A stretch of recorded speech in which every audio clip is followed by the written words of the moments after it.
On today's show, we talk about the divine feminine and how that is your connection to the spirit world. Welcome to the Dream Interpretation Podcast with Michael and Sandy. Hello, welcome everybody. We are excited you are here and we have another exciting show for you this week.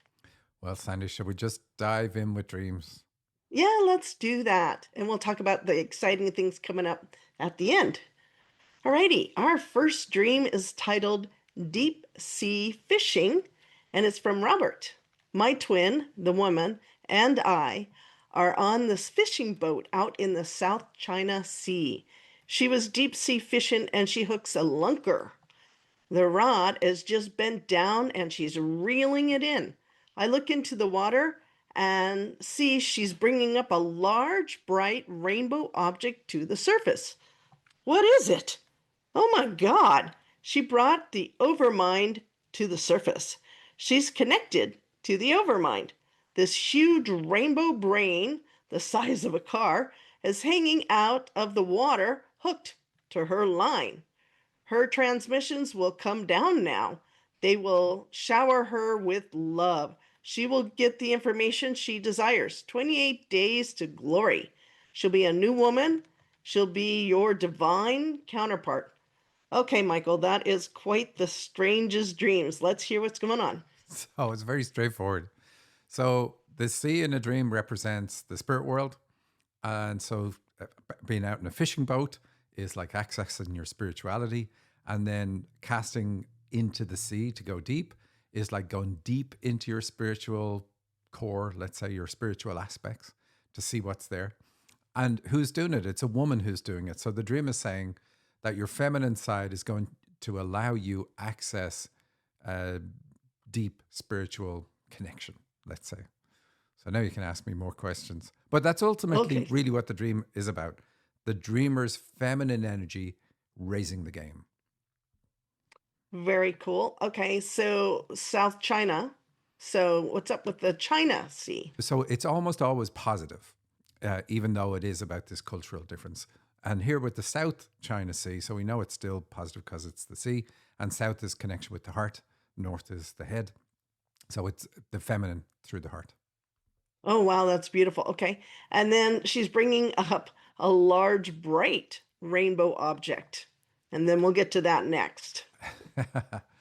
So it's all about a journey of healing for some of us. This dreamer is on a journey of healing, and he's working on merging with aspects of himself. I mean, that's what we're all trying to do, trying to merge with aspects that are fractured or heal aspects that are fractured by embracing them and understanding them and releasing all fears and traumas connected to them. So that's his journey, and he's going after it like really focused. And then, of course, the big object here. What the heck is the overmind? The feminine is how the dreamer is accessing this spiritual connection. And that's always how it is. The feminine is the connection to the divine. Um, and then the fact that it's a rainbow object is very good. When we see rainbows in a dream, it's often a very healing symbol, or it'll be about like a very emotionally balanced state. So quite positive to see all those colors coming up together. And it's a brain. Well, it's also coming to the surface, which is really the thing. So Oh, what's interesting for this person is for some people, their issues are addressed this way. So a direct connection to the overmind, which is like an aspect of us, let's say equivalent to the higher selves, not quite, but let's just say for sake of understanding. And so he's working on aspects of himself that are directly connected to the overmind. And that's always been the case for him. His dreams always show it that way. His guides talk about it that way for him. And so here we see progress being made because this is what he's been working on for quite some time. So think of the overmind as the part of us that decides we're going to live the earth life in the incarnation that we're in. And his divine is then connected to that. You couldn't have a better symbolism. it's very interesting. And then her transmissions come down and they will shower her with love and she'll get the information she desires. 28 days to glory. My goodness. All right, there's a lot in that. So again, the feminine is connected to the divine, and the dream is showing that this feminine aspect of yours now connected to the overmind is going to allow you make tremendous progress because of that connection. Transmissions coming down, love coming down. That's all through the heart, all through the feminine. And then the 28 days to glory, I channeled on that. It's the expansion through the feminine aspect. 8 is the absolute best symbol you can have in a dream for representing the heart and expansion through the heart. And 2 is about sharing. So the two together are really good. But saying it's 28 days to glory, you would love it to say, hey, that means in 28 days you're going to achieve this magnificent state. But it's not really about that. But it does promise it's coming. And that he's going to be a new person. All focusing on she. But this is the aspect of him that they're talking about. So really fantastic for him. Yeah, that's amazing. And I love that it ends with she'll be your divine counterpart. Yeah, That's yeah. incredible. So we all have to move towards the feminine if we want to raise our vibration and make a connection with our higher selves or with the spirit world or whatever way you want to put it. That's an absolutely essential path to doing it. Like you think about any images you ever see of Jesus, he has his chest held open and you can see his heart. It's like that's the path that we need to follow. Oh, very interesting. I wouldn't have put that together. Alrighty, Michael, I think we did that one really well. Let's move on to the next dream. And this is from Robert, and it's titled Magnolia Petals. Same person. So we expect it's going to be about the same thing, but it'll just be a different symbolism. And he actually had this dream before the previous one. What tends to happen is you have a dream in a particular set of symbols, and it's saying one thing, and you don't quite go along with it, or you do to some degree. And then they go, okay, well, let's make a clearer dream, just using newer symbols, but ones that we think you're going to accept better because you're going to understand it more. And we don't really have two dreams that say the same thing. I should correct this. We have one dream that says something, and then because of our level of understanding, because of that dream, our next dream can come in with a more nuanced context because the needle has moved a little bit. Even if the needle has moved because we've said why we don't want that, like I reject it based on this principle, well, now the new dream has more nuance that it can add. Anyway, same person, so we expect the same stuff. So look for that symbolism. Yeah, that's cool. Alrighty. Once again, it's titled Magnolia Petals, and let's begin. There's dried magnolia petals on the passenger seat of my Audi when I open the front door. I double check the windows and sunroof. They are all closed. How'd the petals get in the car? I thought. There was a significant being of immense importance in your car with you last time you drove. It was Shakti. Okay, Michael, who is Shakti? Well, you can look this one up. Shakti is the primordial cosmic energy, the divine feminine creative power, and the life force that animates, sustains, and transforms the universe in Hinduism. So realize what his other dream was about was the feminine helping him and pulling up this direct connection to the overmind. And then he has this dream, which is talking about the primordial cosmic feminine divine energy. Pretty cool. Okay, so I find it interesting that the last line of the dream is talking about the divine feminine creative power. And I thought creativity was a masculine influence. You want to go into that a little bit? Sure, it is a masculine energy. And this other thing wasn't in the dream. It's what you will find on the web if you look up Shakti. So it requires both energies for creation. But the initial thing is the masculine sets the structure for what I want. This is what I want. I'm putting the order in. I will visualize or I will project with my mind what I want from the universe. And the part where a lot of people fail then is we then have to switch into feminine receptive mode in order for that to be able to manifest. We usually stay in the masculine, here's what I want, here's what I want, here's what I want. And the universe is saying, if you just shut up, I'll give it to you. And we're still saying, here's what I want, here's what I want. And we don't switch into that receptive, like I trust, I accept, it's all going to manifest the way it needs to manifest and so on. And I've done all the part I need to do with the masculine energy in order for it to happen. So there is always both. So hopefully that makes sense of that. I think it does. What else can you say about, the dried magnolia petals? And they're on the passenger seat of his car, the Yachty. Yeah, and he saw no way that they could get in there because there was no door open or anything like that. So like, this is magic. This is amazing. Has that very positive feeling for him, not a feeling of intrusion. And yesterday was Mother's Day, and we were out in restaurants, and the amount of flowers on all the tables was off the charts compared to any other day of the year. And it's because flowers are a universal symbol of love, very much connected with giving flowers to women, more so than anything else. And so they're a very feminine symbol because of the love thing. They're very feminine symbol. And the petals of the flowers then will represent this as well. And so it's like this Shakti being, primordial cosmic energy, the divine feminine, is now going along with him on his journey because cars are about achieving your goals. And so he's making this connection. He doesn't see the being there, but he sees the presence of the being. He's seeing the evidence of the being's presence with the petals being there. So it's a beautiful symbol. So here's what I also got for that. Very obviously positive based on his other dreams, even the dreams that we haven't had on the radio show.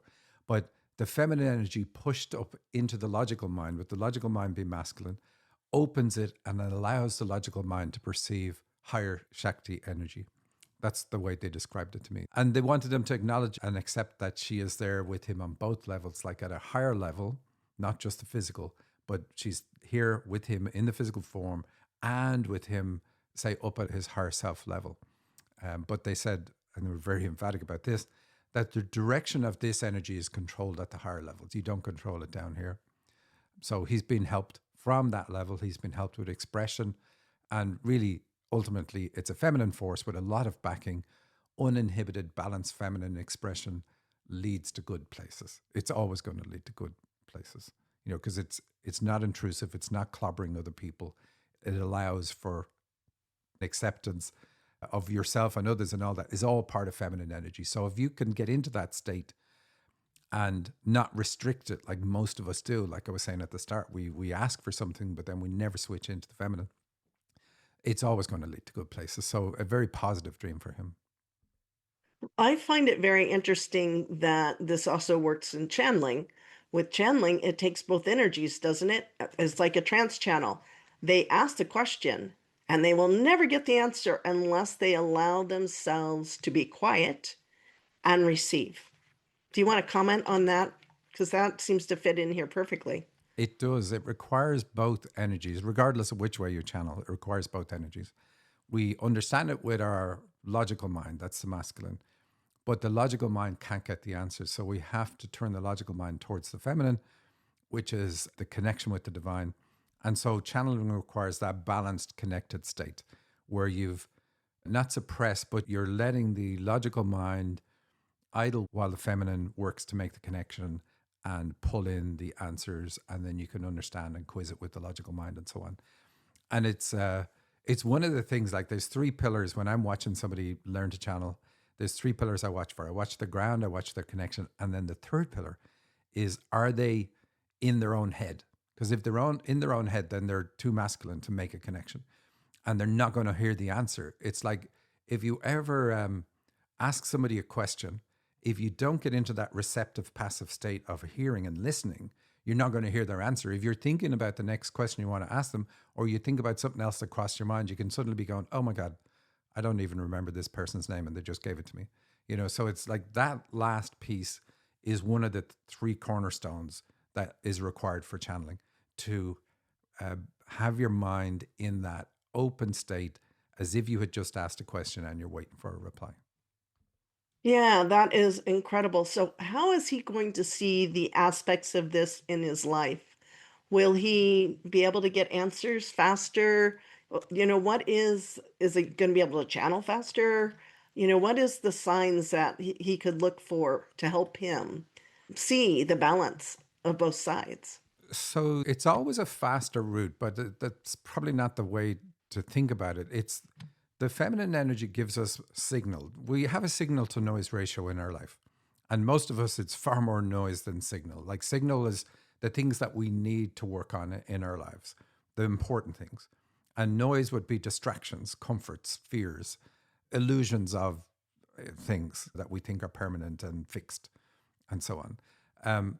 And so if we get more signal that says this is what's important and this is what you need to let go of and this is what you need to change, there's a point in our lives where we outgrow the container that we're in, and it can feel very damaging because we can feel like, oh, everything I've previously believed is now rocked or changing.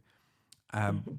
and if we have a lot of feminine energy flowing when we hit that state, which we typically will do, we're able to let go of that very easily. It shows up in a dream as funerals and deaths. Um, but it's like we're letting an old part of us die so a new part of us can flourish, a new aspect of us can flourish because we're creating space for it by eliminating the old one that maybe stood us well for a period of time. Like I survived childhood by adopting certain traits, but I now need to let them go. And when I do the work to eliminate those traits by healing the trauma, then an other more positive aspect of me can take the space. So Mm. I don't know if, if I've gone off on a complete tangent, but really life is all about us getting to this healing state or context of understanding the healing state that we're already in and then allowing it to happen. And so with feminine energy, we allow a lot more. And so it becomes very accelerated. It's almost like if you look at the curve of your life, where was all the greatest amount of healing achieved? It's at points when we have a lot of feminine energy. And it's probably going to be at points later in our life when we've learned enough to know that holding on to outdated and old fashioned things has not helped us in the past. So maybe right now it's not helping us again. And so we're ready to allow our perspective shift. That's beautiful. I like the way you said that. Alrighty, we're going to move on to the next stream, and this is from Tracy, and it's titled The Talking Lizard. I was in my office and I was looking in a dirt planter that I had there, and I was leaning over a sofa watching insects that were in the planter box below. And somehow my blanket corner was dragged in the dirt. I picked it up and a bug came off the end of it and fell into the dirt. Okay, Michael, first of all, I don't like bugs, and I wouldn't really enjoy seeing them in a dream. You want to talk about what's going on? Yeah, absolutely. So the planter is the reproductive system where we would typically put seeds. It's about our own reproductive system. The dirt part connects it to the elimination system. And we quite often see this in dreams that they always talk about both at the same time. The insects, then something's bugging her. There's some issue that needs to be addressed to do with the reproductive system. Okay. And then we have a blanket corner that was dragged into the dirt. So blankets are a protection. They keep us warm, but we shouldn't have anything like that, any type of protective device in a dream. It's fine in reality, but in a dream, we shouldn't need it. This dream is different from what we've had on the show for quite a while. We haven't had a dream that was really about something physical, a physical issue in the body that the dreamer needs to deal with. And this one is in that vein. Which is really cool. Okay, I'm going to continue on because it gets even more interesting. Okay, so let's see. The bug came off the end of it and fell into the dirt, and it dropped into the dirt. Another animal, like a lizard, grabbed it really fast and ate it. Woohoo, good, good. I like that. And then I saw more insects all over the dirt, and I sat and watched them for a while. Alrighty, Michael, Yeah, there's a not, lot in there. yeah. So the lizards are the dreamer's immune system working and dealing with the issues that we see. So we see the physical body functioning, which is cool. That is cool. Okay. So she watched them for a while, and now they are all different and very interesting. Some lizards came and they were eating all of the bugs in the planter box. There was one circular bug that was translucent and it moved uniquely. It kind of flipped itself over as it moved along the soil. Okay, Michael, translucent, that's probably not good. You want to talk about that? Not good at all. They're the worst ones. It's the same if you have dreams with worms in them. Those translucent worms are the worst kind. Um, and so the dream is really saying, look, here's an issue that you need to take seriously, but our own body is dealing with it. But we don't like it when we either see bugs or other animals in a dream mutate and change or be something weird. Alrighty, it was very interesting to see the lizards attack them and go down to the dirt. I saw 3 or 4 lizards climb on top of each other like they were stacked up. The bottom lizard carried them as it attacked the insects. They were all different colors. Then at one point there was another animal I've never seen before, a large white lizard, and it was trying to stick its nose into the dirt, trying to find other animals, and it bit on to something like a stick, and it knew it was a tail. He was smothering the animal underneath the dirt. Very interesting.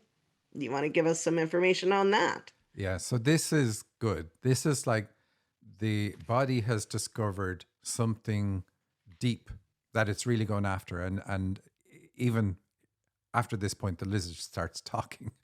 Let's just say the dream is showing issues that the lizards are going after, and the immune system is accumulating and stacking the defense to make it in favor of the dreamer, right? And Right. then we have this white lizard. So, I mean, what protects us is white blood cells. So here we have the lizard digging into the dirt, and it finds something that it really wants, and then gets excited about the fact that, oh, look, I'm getting to the root cause of this issue. All righty. Let's continue on. The lizard says, "Oh my gosh, guys, I got one.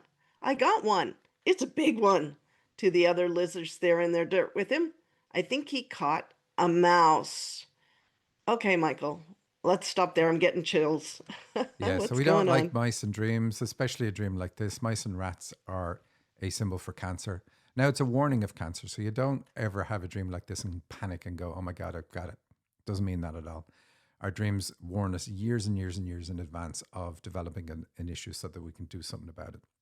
So, most of the time, your dreams are going to show you a potential issue rather than something you're ever actually really going to get. And I mean, this is one of the beautiful things about dreams. They help us with health to a point that we might be blissfully unaware of how much help we're actually getting throughout our life because our body is doing the right thing, keeps us healthy. But if we do look at our dreams, we can realize the things that we're doing that we can change that can help us stay healthier because then our body doesn't have to do as much fighting to cover up for the stupid things we're doing in our lives. I like that. Okay, continuing on. The bigger lizard creatures started speaking in English, and I could understand him. He was saying silly things about how he caught this animal. It reminded me of the things that animals would say in the cartoons. It was having a conversation with the other lizards. It was incredible to hear. And then I think, my husband walked into the room when I said, "Hey, do you hear this? Do you hear this?" And he said, "What do you mean?" I said, "Come, listen. Do you hear this?" He went over to listen. He did not hear any lizards talking. Okay, Michael, what's going on there? So, this is a special ability she has to tune into her own body and hear what it's saying. And she can do this for other people too. She can tune into other people's bodies too. And so we use our own gifts in our dreams to help us and to heal us and fix various issues that are going wrong. And that's how we can tell what our gifts are because we use them in our dreams. So here she is using her special ability to communicate with her own body, which is fantastic. Awesome. Okay. Next thing I know, I took my kids to the mall and we were walking in the mall together and I stopped into a shop and I said, "Come here, you guys. I need to tell you something." I sat down on a small stool and there were 2 to 3 tiny stools and a sofa. We all sat down together and I told them, I said, "I just heard for the first time in my life animals speaking in English." My older son, John, said, "Yeah, I've had that happen to me before." I said, "Really? Oh my gosh, I didn't know that. You never told me that." He said, "Yeah," calmly, like it was not a big deal. Okay, Michael, what's up with that? That's cool. She's pointing out that she has this ability. She just realized that she can talk to her body. And then her oldest kid in the dream, he says, oh, yeah, I've had that happen before. So she knew she had this ability when she was younger and she stopped using it. So the kids, the mall, it all has to do with her being young. The 2 to 3 tiny stools. Is there anything specific? Is that an age, did you say? Well, we know it's about the reproductive system because of all the different references. I wouldn't take that as being an age. Her sitting on that small stool. That's another reference to the elimination system. So it's connecting the two. So it's going to be ultimately about what you eat affects your reproductive system in a negative way. So tidy up what you're eating so that you're not giving your body the toxins or whatever else it needs to develop these physical issues that you definitely don't want. Wow, that's amazing. So now, based on this dream, it doesn't really tell her what not to do or what to do. It just lets her know that her body is fighting something. So, what are the recommendations here? Yeah, get a list of foods that you eat and go through that list and cut out the foods that your guides say your body can't deal with. And here's the thing, it's not the same list for everybody. You have to create a list and then find out from your guides what works for you and what doesn't work, because a food that's good for you might be bad for me. And so these things that you will see where people say this food's good, this food's bad. I wish it did work like that, but it doesn't work like that. You have to find out what you're able to have. And most of the foods that we have issues with are connected to a negative emotional state that may have happened one time strongly while we ate that food, or repeatedly while we ate that food. And a small negative emotion done repeatedly has as much impact as getting into a car and crashing it into a wall. We know, hey, there's a problem. My physical body could be damaged by that one incident, but a small incident repeated has the same potential to do damage. Yeah, it makes perfect sense because the day my dad died, my mom called me and told me because I wasn't in Arizona. And I went to a restaurant. I was already on the way there. And so I was devastated, upset, crying, but, sat down to eat. And to this day, that food I cannot eat Yeah. still. Yeah. It's just how it works. That negative charge stays with it. We've got our mentorship that starts on Sunday, May 17th. Yes, this Sunday. It's a journey that you go on with a group of people where you're learning to interpret your dreams as well as channel. And what happens as part of that journey, as you're learning about dreams, you get those packets of energy that come in, and your dreams start really talking to you. And by the end, you've transformed. You just have become a happier, more content person. And it's all about going on the journey to learn this. All right. I couldn't have said it better. Anyway, if you're interested in that, you can talk to Sandy, dream-analysis.com/Sandy. That'll bring you to Sandy's booking page. It isn't for everybody. Sandy will talk to you and make sure it is for you if you're thinking of doing it. And she'll channel on that too. But that's it. That's our show for this week. Thank you very much, everybody. We'll see you next week. Bye.